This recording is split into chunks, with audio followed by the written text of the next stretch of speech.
nggak sih kamu marah meledak-ledak hanya karena hal sepele?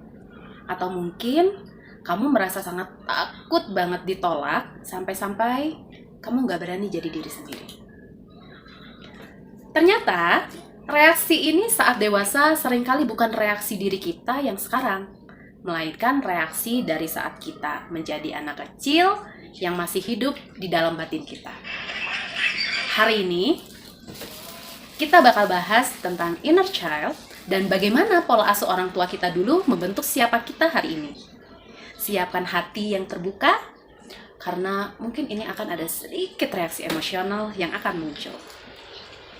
Secara sederhana ini, inner child adalah sekumpulan ingatan, emosi, dan pengalaman yang kita alami saat masa kecil dan menetap di dalam diri kita, tepatnya yaitu di bawah alam bawah sadar kita.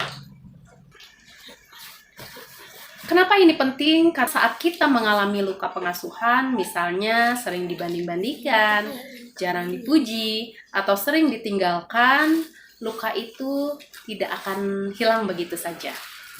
Karena luka itu tidak hilang, dan saat kita tumbuh tinggi, luka itu cuma terbungkus oleh usia dewasa kita. 4 tipe luka pengasuhan. Mari kita bedah pola asuh yang sering menciptakan inner child yang terluka. Yang pertama adalah tipe-tipe anak yang harus sempurna. Dulu hanya dipuji kalau kita hanya mendapatkan nilai 100. Akibatnya saat dewasa, kamu menjadi seorang yang workaholic, takut gagal, dan merasa tidak berharga kalau tidak berprestasi.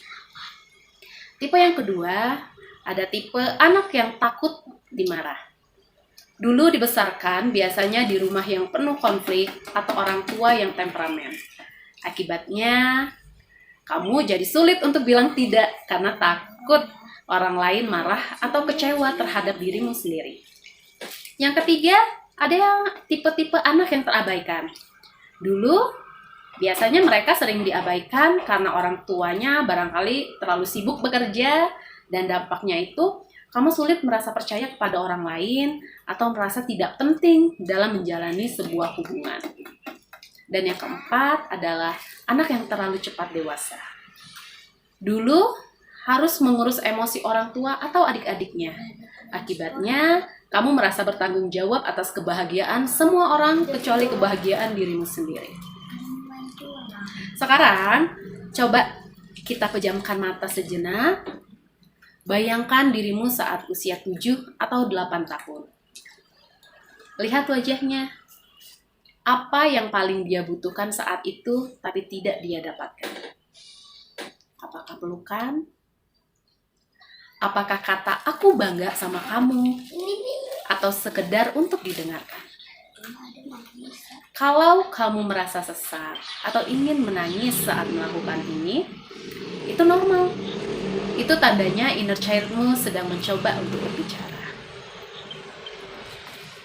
Lalu, bagaimana sih untuk menjadi orang tua untuk diri sendiri? Nah, kabar baiknya, meskipun kita tidak bisa mengubah masa lalu kita yang sudah terjadi, kita bisa mengubah bagaimana cara kita memperlakukan diri sendiri untuk saat ini. Inilah yang disebut sebagai reparenting. Kalau kamu buat salah, jangan dikatain bodoh. Bicara seperti kamu bicara ke anak kecil yang sedang belajar. Yang kedua, berikan validasi. Wajar kok kalau kamu merasa sedih, marah untuk saat ini. Yang ketiga, lindungi dirimu dari lingkungan yang toksik sebagai bentuk kasih sayang pada si kecil yang ada di dalam pada dirimu. Memulihkan inner child bukan perjalanan semalam atau perjalanan yang hanya terukur jam, 1 jam, atau 2 jam. Ini adalah proses panjang untuk kita dapat berdamai dengan masa lalu, supaya kita tidak mewariskan luka yang sama ke anak cucu kita nanti. Dengan kata lain, kita mencoba untuk memutus rantai generational trauma.